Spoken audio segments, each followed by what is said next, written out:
नमस्कार साथियों, ये 13 वर्षीय पोलियोग्रस्त बच्चा है जिसको लेकर उसके गरीब माता पिता जनता दरबार कार्यक्रम में विकास भवन रुद्रप्रयाग अपने आवास की समस्या को ही लेकर आए थे।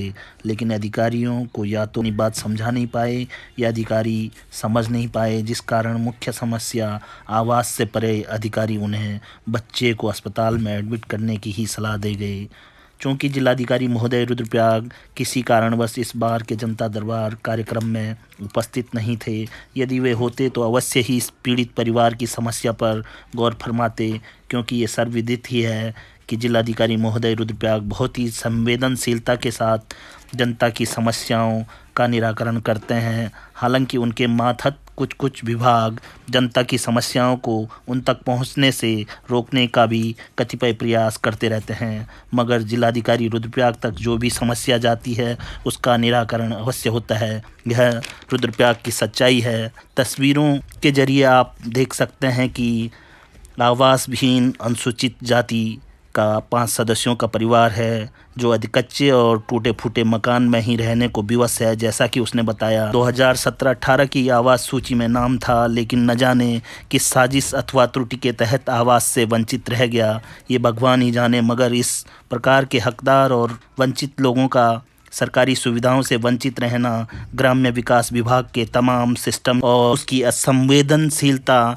नकारेपन पर गंभीर सवाल खड़े करने के साथ ही यह जताने के लिए भी काफ़ी है कि जितना घपला आवासों एवं ग्राम्य विकास के मामलों में है उतना शायद ही कहीं हो।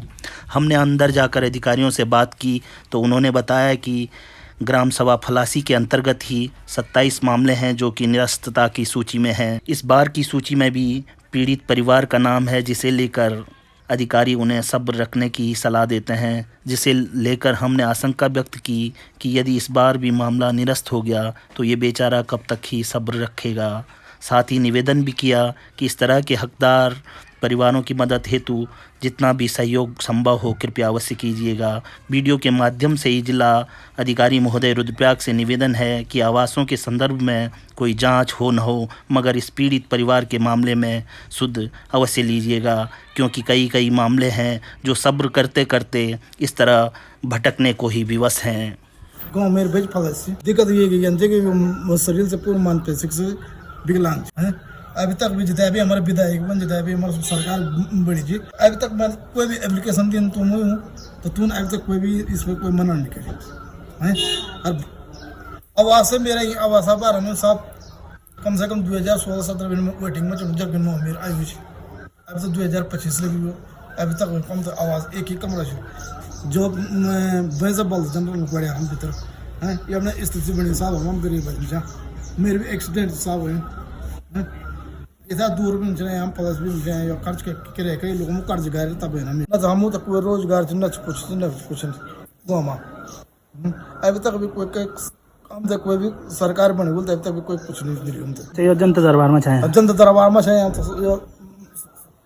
साफ तो मिल छो नहीं कैसे कहते शिकायत ये हमारे कि हमारे आवास है आवास जे कम से कम 2016-17 हम वेटिंग में चलना आवास में नो आयु जो आवास हम तो मिल नहीं चाहिए आवास का हमारे हम ये चीज़ बारे में छानबीन करना बारे में चाहिए मंत्री मुझे हम जम्मू कंप्यूटर बोल रहे तुम गए हम लिस्ट में नो कंप्यूटर में मैंने अब नो देख साहब तो नो देख तो तुम भी बोले आ जाएगा अगला महीना बोल फिर अगला महीना फिर से अभी भी बना चुने हम जॉब कार्ड में काम कर तब मिला नहीं तो 2029 तक तुम तो वेट कम हम नीचे। अच्छा, जो की स्थिति तुमसे बेहतर चौथे मिलेगी कि नहीं? हाँ तो जुम्मेदार अच्छा तुम तो एक दूसरे से मिली तो अच्छा जी सालों जी बच्चा 13 सालों साहब ना तो ये तो कुछ आर्थिक सहायता नहीं ना तो कुछ गवर्नमेंट की तरफ से कुछ नहीं जीता। कई बच्चे sind तुम्हारे? बच्चे मेरे 3 थे सर।